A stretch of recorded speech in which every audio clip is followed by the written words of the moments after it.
Imagine opening your paycheck and finding out the IRS has already taken their cut. Not a letter, not a warning call, just gone, taken directly from your paycheck before you ever see it. This is IRS wage garnishment. It's legal, it requires no court order, and it can happen faster than most people realize. I'm James Duff, licensed CPA, and in this video, we're going to tell you exactly how IRS wage garnishment works, how much they can take, and most importantly, how to stop it. Welcome back to Tax Problem Central. Wage garnishment is one of the most disruptive things that the IRS can do to a taxpayer. I've had clients call me in a panic because their employer just notified them that the IRS sent a levy notice. Their paycheck was going to be cut, sometimes by 50%, sometimes more. The good news is this: wage garnishment is stoppable, but you have to act fast and you have to know what you're doing. If you're new here, subscribe.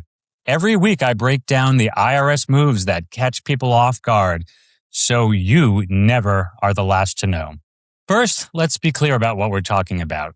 IRS wage garnishment, technically called a wage levy, is when the IRS legally instructs your employer to withhold a portion of your paycheck and send it directly to the IRS. Your employer is legally required to comply. They have no choice. Once that levy notice hits their desk, they must withhold the money and send it to the IRS, or else they become liable themselves. And here's what separates IRS wage levy from court-ordered garnishment. The IRS does not need a judge. They do not need to sue you. Under the Internal Revenue Code, the IRS has the administrative authority to levy your wages unilaterally once certain conditions are met. Here's the sequence. Pay close attention because the warning signals are all there. Most people just don't recognize them.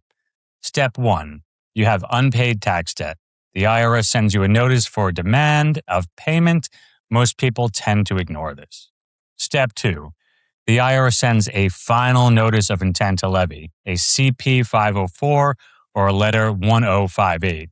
This is the critical one. You have 30 days from this notice to request a collection due process hearing and stop the levy. Step 3.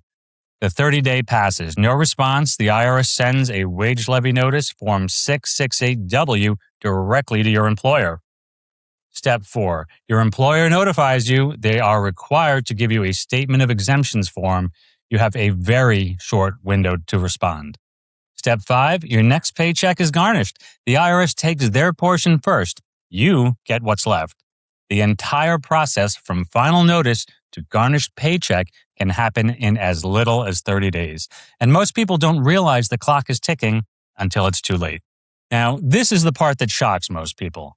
Unlike some state garnishments that cap out at 25% of your disposable income, the IRS uses a different calculation entirely. The IRS allows you to keep a small exemption based on your filing status and number of dependents.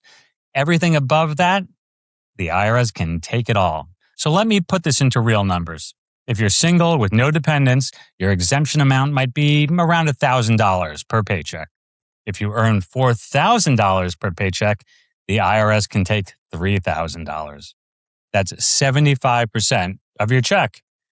For people with families, the exempt amount is higher, but the point stands. IRS wage garnishment can take a devastating percentage of your income. I've seen clients left with barely enough to cover rent. Now, here is the empowering part, because there are real immediate options that can put a stop to this.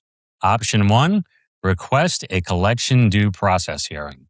If you received a final notice of intent to levy and you're still within that 30-day window, file Form 12153 immediately. This legally stops the levy while your hearing is pending. Enter into an installment agreement. If you get an approved payment plan with the IRS, the wage levy must be released. The IRS cannot garnish your wages while you are in active current installment agreements. Option 3, offer in compromise. If you submit an offer in compromise, collection activity, including wage garnishment, is suspended while the offer is under consideration, which could take 6 to 12 months. Option 4, currently not collectible status.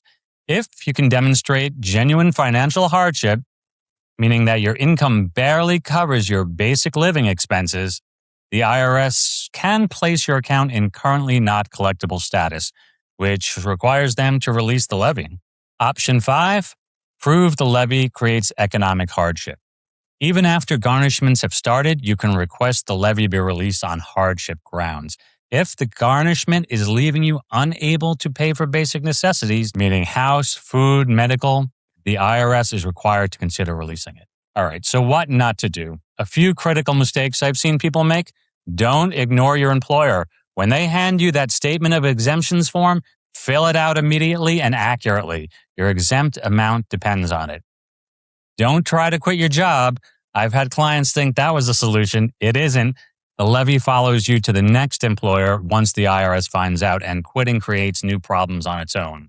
Don't wait to see if the problem resolves itself, because it won't. The IRS will continue garnishing every paycheck until that debt is paid in full, or until you take action to stop it. Don't call the IRS without a plan. If you call without knowing your options, you may agree to terms that aren't in your best interest, or inadvertently give up rights that you didn't even know you had. So what should you do right now? If you've received a final notice of intent to levy, you have 30 days. Use them.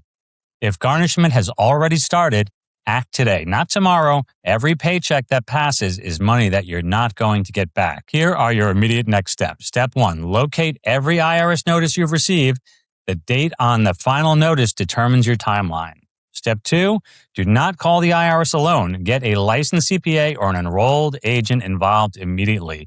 This is a time-sensitive enforcement situation, not the moment to figure it out yourself. Step 3, gather your financial information, income, expenses, assets, whatever resolution path makes sense for you, the IRS will need this.